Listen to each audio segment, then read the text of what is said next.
Hi friends, നിങ്ങൾക്കെല്ലാവർക്കും സുഖമാണെന്ന് വിശ്വസിക്കുന്നു. അമ്മീസ് അടുക്കളയിലേക്ക് സ്വാഗതം.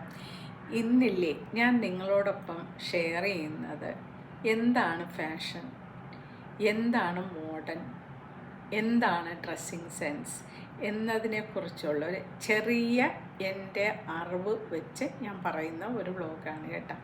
റീസെൻ്റ്ലി നമ്മൾ ഒരുപാട് കേൾക്കാറുണ്ട് മാധ്യമങ്ങളിലും വ്ളോഗുകളിലും സമൂഹ മാധ്യമങ്ങളിലും എല്ലാം തന്നെ നമ്മൾ കേൾക്കുന്ന അതാണ് ഡ്രസ്സിങ് സെൻസിനെ കുറിച്ചുള്ളൊരു കംപ്ലൈൻ്റ് ആവാം, ഇഷ്ടമാകാം, അല്ലെങ്കിൽ നമ്മൾ ഫ്ലോയ്ക്കൊപ്പം പോകുന്നതുമാകാം അല്ലേ. നമ്മളുടെ കേരളീയമായ വസ്ത്രധാരണം ഇപ്പോഴും നമ്മൾ പരമ്പരാഗതമായ വസ്ത്രങ്ങൾ തന്നെയാണ് കൂടുതൽ ആൾക്കാർ യൂസ് ചെയ്യുന്നത്. പക്ഷേ റീസെൻ്റ്ലി അതൊന്ന് ചേഞ്ച് ആയിട്ടുണ്ട്. പണ്ടത്തെ കാലത്ത് ഒരു 50 വർഷത്തിന് മുമ്പ് അത് ധരിച്ചു കൊണ്ടുപോകാൻ പോകുന്ന സ്ഥലങ്ങളും പരിമിതമായിരുന്നു, അത് ധരിക്കുന്നതും പരിമിതമായിരുന്നു. കാര്യം അന്നൊന്നും എല്ലാവർക്കും ഒരുപാട് സാരികളോ ഡ്രസ്സുകളോ ഒന്നും ഇല്ലായിരുന്നു അല്ലയോ. അപ്പോൾ ഒന്നോ രണ്ടോ ചിലപ്പോൾ വർഷത്തിൽ വാങ്ങിച്ചാലാകാം, അല്ലെങ്കിൽ വാങ്ങിക്കത്തില്ല, അല്ലെങ്കിൽ മറ്റാരുടെയെങ്കിലും വസ്ത്രം ഉപയോഗിച്ച് കൊണ്ടും വിശേഷ അവസരങ്ങളിൽ പോകുന്ന ഒരു പതിവ് ഉണ്ടായിട്ടുണ്ടെന്ന് ഞാൻ പറഞ്ഞു കേട്ടിട്ടുണ്ട്. അപ്പോൾ ആ കാലഘട്ടത്തിൽ കൂടി ഞങ്ങൾ കടന്നുപോയി ഇപ്പോൾ നമ്മളിവിടെ എത്തിയിട്ടുണ്ട്. അപ്പോൾ പലതരത്തിലുള്ള വസ്ത്രങ്ങൾ നമ്മൾ തച്ചെടുക്കാനും റെഡിമെയ്ഡായിട്ട് നമ്മളിപ്പോൾ ഉപയോഗിക്കുന്നുണ്ട്. പല രാഷ്ട്രത്തും പല രീതിയിലാണ് വസ്ത്രങ്ങൾ ധരിക്കുന്നത് അല്ലേ. ഇന്നത്തെ കാലത്ത് നമ്മളെല്ലാവരും പറയും മോഡേൺ വസ്ത്രം എന്ന്. വിദേശ രാജ്യങ്ങളിൽ ഇതിനെ ആരും തന്നെ മോഡേൺ വസ്ത്രം എന്ന് പറയാറില്ല. കാര്യം അവരുടെ തന്നെ വസ്ത്രമാണ് അവരിപ്പോഴും ധരിക്കുന്നത്. അത് നീളം കൂടിയതാകാം, നീളം കുറഞ്ഞതാകാം, അല്ലെങ്കിൽ അവരുടെ കാലാവസ്ഥയ്ക്ക് അനുയോജ്യമായ ഡ്രസ്സുകളും ആകാം. പക്ഷെ നമ്മുടെ നാട്ടിൽ ആകെ ഉണ്ടായിരുന്നത് സാരി തന്നെയല്ലയോ, സാരിയും മുണ്ടും നേരിയതും അല്ലേ. വേറൊരു വസ്ത്രവും തന്നെ നമ്മുടെ കേരളത്തിൽ ഉണ്ടായിരുന്നില്ല. സ്റ്റൈൽ സെൻസിന് പറ്റിയ ഒരു കാര്യവും തന്നെ നമ്മുടെ കേരളത്തിൽ എന്തെങ്കിലും നല്ല കാര്യങ്ങൾ കാണുന്നുവെങ്കിൽ അതൊരു സിനിമാ ഫീൽഡിൽ നിന്നോ മാഗസീനുകളിൽ നിന്നോ മാത്രമായിരിക്കും. ബ്രാൻഡഡ് ആയിട്ടുള്ള തുണിത്തരങ്ങൾ കേരളത്തിൽ എന്നാണ് വന്നത്, കേരളത്തിൽ എന്നാണ് വന്നതെന്ന് ചിന്തിച്ചു നോക്കൂ.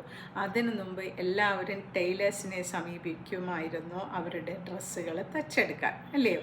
അതും അവർക്ക് ഒന്നോ രണ്ടോ സ്റ്റൈല് മാത്രമേ തയ്ക്കാൻ കഴിവുള്ളവരുണ്ടായിരുന്നുള്ളൂ. പോലുള്ള സ്റ്റേറ്റുകളിൽ പോയാണ് ആൾക്കാർ ഷർട്ട് തയ്ക്കാനും ട്രൗസർ തയ്ക്കാനും പ്രോപ്പറായിട്ടുള്ള സ്റ്റൈലുള്ള ബ്ലൗസുകൾ തയ്ക്കാനും എല്ലാം പഠിച്ചത്. ചുരിദാറും അതിൻ്റെ ടോപ്പും കുർത്തയൊക്കെ തയ്ക്കാൻ പഠിച്ചത് കുറച്ച് നാളുകളെ ആയിട്ടുള്ളൂ അല്ലേ കേരളത്തിലുള്ള വ്യക്തികൾ. പിന്നെ നമ്മൾ ഇന്നത്തെ കാലത്ത് അല്ലെങ്കിൽ നമ്മളിപ്പോൾ സ്ഥിരം കേട്ടുകൊണ്ടിരിക്കുന്ന ഒരു പരാതികളാണ് സ്ത്രീകളുടെ ഒരു ഡ്രസ്സിങ് സെൻസ് അല്ലേ. ആദ്യമായിട്ട് ചുരിദാറും ടോപ്പും വന്ന സമയത്ത് തന്നെ ഇതിനൊരു കൊടുങ്കാറ്റ് പോലെ ആൾക്കാർ സമീപിച്ചിരുന്ന ഒരു കാലമുണ്ട്. അതിൻ്റെ സ്ലിറ്റ് ഏതുവരെയാകാം, എങ്ങനെയാകാം, സാരിയേ പാടുള്ളൂ, എവിടെ ചെന്നാലും സാരി ഉടുക്കണം, ഇപ്പോൾ ആരും തന്നെ പറയുന്നില്ലല്ലേ. അപ്പോൾ എന്ത് കാര്യം നടപ്പിലാക്കിയാലും അതിന് കുറച്ച് ആൾക്കാർ എതിർക്കുകയും അതിനെ യെസ് വയ്ക്കുകയും ചെയ്യുന്നത് എല്ലായ്പ്പോഴും എല്ലാ കാലത്തും ഉണ്ടല്ലേ. അതൊരു പുതിയ സംഭവമൊന്നുമല്ല. ഇപ്പോൾ ഹണി റോസിനെ പറ്റി പറയുന്നു. അവർ സിനിമ ഫീൽഡിൽ വർക്ക് ചെയ്യുന്ന ഒരു വ്യക്തിയാണ്. അപ്പോൾ അവരുടെ കോസ്റ്റ്യൂംസ് എല്ലാം തിരഞ്ഞെടുക്കുന്നത് അവരല്ല. ആ കാലത്തെ ലേറ്റസ്റ്റ് ആയിട്ടുള്ള വസ്ത്രങ്ങൾ തിരഞ്ഞെടുത്ത് അവരെ ജനങ്ങളുടെ മുമ്പിൽ വളരെ പ്രസൻറ്റബിൾ ആക്കുന്നത് എല്ലാവർക്കും അട്രാക്റ്റീവായിട്ട് തോന്നാൻ വേണ്ടി തന്നെയാണ്. അതൊരു തെറ്റല്ല.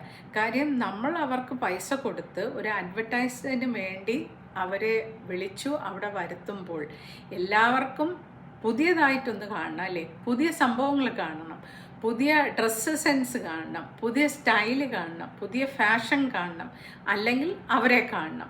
അങ്ങനെ പല ഉദ്ദേശത്തോടു കൂടിയാണ് അവർ ഉദ്ഘാടനത്തിന് പോകുമ്പോൾ ആൾക്കാർ വരുന്നത്. അപ്പോൾ അവരെ കുറ്റം പറയേണ്ട കാര്യമുണ്ടോ? അവരെ ഇഷ്ടമുള്ളത് കൊണ്ടാണ് അവരെ വിളിക്കുന്നത്. അതുകൊണ്ടാണ് അവർ നല്ല മോഡേൺ ആയിട്ടുള്ള വസ്ത്രങ്ങൾ ധരിച്ചു കൊണ്ടുവരുന്നത്. മോഡേൺ എന്ന് വെച്ചാൽ എന്ത്? മോഡേൺ എന്ന് വെച്ചാൽ നമുക്കൊന്ന് ചിന്തിച്ച് നോക്കാം. മോഡേൺ വസ്ത്രങ്ങൾ നമ്മൾ ഒരു 100 വർഷത്തിന് മുമ്പ് എന്ത് മോഡേണാണ് നമ്മൾ ധരിച്ചിരുന്നത്? വസ്ത്രങ്ങൾ ഉണ്ടായിരുന്നു. അപ്പോൾ അതെന്താണ് മോഡേൺ എന്നതിൽ ഉദ്ദേശിക്കുന്നത്? ഒരു കൈ ഇല്ലെങ്കിൽ ഓക്കെ, രണ്ട് കൈയും ഉണ്ടെങ്കിലും ഓക്കെ, അത് അവരുടെ ഇഷ്ടമാണ്. ഒരു കൈ മാത്രം തച്ചാൽ മതിയെങ്കിൽ അവർ ഒരു കൈ ഇട്ടുകൊണ്ട് വരട്ടെ, അല്ലെങ്കിൽ രണ്ട് കൈ ഇട്ടുകൊണ്ട് വരട്ടെ. നമുക്കും അത് കാണുമ്പോൾ ഇഷ്ടം തോന്നുന്നു. ഞാൻ എൻ്റെ അഭിപ്രായം പറയുന്നു, അവർ നല്ലൊരു സുന്ദരിയായ ഒരു സ്ത്രീയാണ്, ആര് കണ്ടാലും നോക്കും, എല്ലാവർക്കും ഇഷ്ടമുള്ളൊരു സ്ത്രീയാണ്, അല്ലെങ്കിൽ ഒരു ആക്ടറാണ്, അതിൽ തെറ്റൊന്നുമില്ല. പക്ഷേ ഇന്ന് നമ്മുടെ നാട്ടിൽ പുരുഷന്മാർ പണ്ട് നടന്നത് കണക്കാണോ നടക്കുന്നത്? അല്ല, അല്ലയോ? അപ്പോൾ സ്ത്രീകൾക്ക് അവരുടെ ഇഷ്ടത്തിന് അവരുടെ താല്പര്യം അനുസരിച്ച് നടക്കാനും ഇടാനും എല്ലാം അവകാശമുണ്ട്. നമുക്കെല്ലാവർക്കും അവകാശമുണ്ടല്ലേ, നമുക്ക് ഇഷ്ടം പോലെ നടക്കാം, ഇഷ്ടം പോലെ ഓരോ കാര്യങ്ങൾ ചെയ്യാമെന്നുള്ളത്. പക്ഷേ നമ്മൾ ആ സാഹചര്യത്തിനൊത്ത് ചെയ്യുക എന്നുള്ളത് മാത്രമാണ് നമുക്ക് ശ്രദ്ധിക്കേണ്ട ഒരു കാര്യം. നമ്മൾ എന്തു ധരിക്കുന്നു എന്നുള്ളത് എല്ലാവരുടെയും ഇഷ്ടമാണ്, അല്ലേ? അപ്പോൾ ഇതിന് എതിരെ കുറച്ച് ആൾക്കാരുണ്ട്, അത് സപ്പോർട്ട് ചെയ്യുന്ന കുറേ ആൾക്കാരുണ്ട്. ഞാൻ എന്ത് സപ്പോർട്ട് ചെയ്യുന്നു എന്ന് ചോദിച്ചാൽ, വസ്ത്രം ഇടുന്ന ആളിൻ്റെ താല്പര്യത്തിനാണ്, അവരുടെ സൗകര്യത്തിനാണ്. നമ്മൾ ഏത് തലത്തിലാണ് നമ്മൾ വർക്ക് ചെയ്യുന്ന അതിന് യോജിച്ചതാകണം നമ്മുടെ ഡ്രസ്സ്.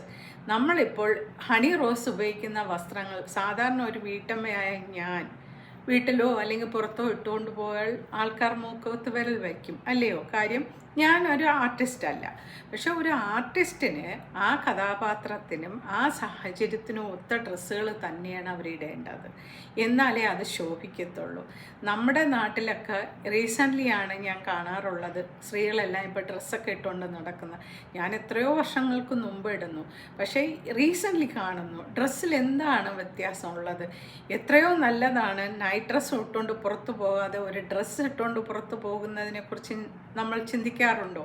കാര്യം നൈറ്റ് ഡ്രസ്സ് നൈറ്റിൽ ഇടാനുള്ളതും ഡേ ഡ്രസ്സ് ഡേ ടൈമിൽ ഇടാനുള്ളതാണ്. അതുപോലും തിരിച്ചറിഞ്ഞൂടാത്തതാണ് നമ്മുടെ ജനങ്ങൾ. അപ്പോൾ ഏത് ഡ്രസ്സ് എപ്പോഴിടണം, എങ്ങനെ ഇടണം, എവിടെ ഇടണം എന്നതിനെക്കുറിച്ച് ചിന്തിക്കണം. കാര്യം ഒരു ഉദ്ഘാടനത്തിന് പോകുമ്പോൾ അവിടെ ആൾക്കാർ തീർച്ചയായിട്ടും വരണം, അതൊരു പരസ്യത്തിനും കൂടി വേണ്ടിയാണ് ആ ചെയ്യുന്നത്, അല്ലേ? അപ്പോൾ ഒരുപാട് ആൾക്കാർ വരണം, അവരെ കാണാൻ വരും, അവരെ കാണാൻ ഇഷ്ടമുള്ളത് കൊണ്ടാണ് വരുന്നത്. ഇഷ്ടമില്ലെങ്കിൽ തീർച്ചയായിട്ടും ആരും പോകത്തില്ല. അപ്പോൾ അതെല്ലാം ഓരോരുത്തരുടെ ഇഷ്ടമാണ്, അല്ലേ? നമ്മൾ എങ്ങനെ പ്രസൻറ്റബിൾ ആവണം, ഏത് സാഹചര്യത്തിനനുസരിച്ച് പ്രസൻറ്റബിൾ ആവണം, ഏത് ഡ്രസ്സ് ധരിക്കണം, എന്ത് ധരിക്കണം എന്നൊക്കെ തീരുമാനിക്കേണ്ടത് അവരുടെ കോസ്റ്റ്യൂം ഡിസൈനറാണ്.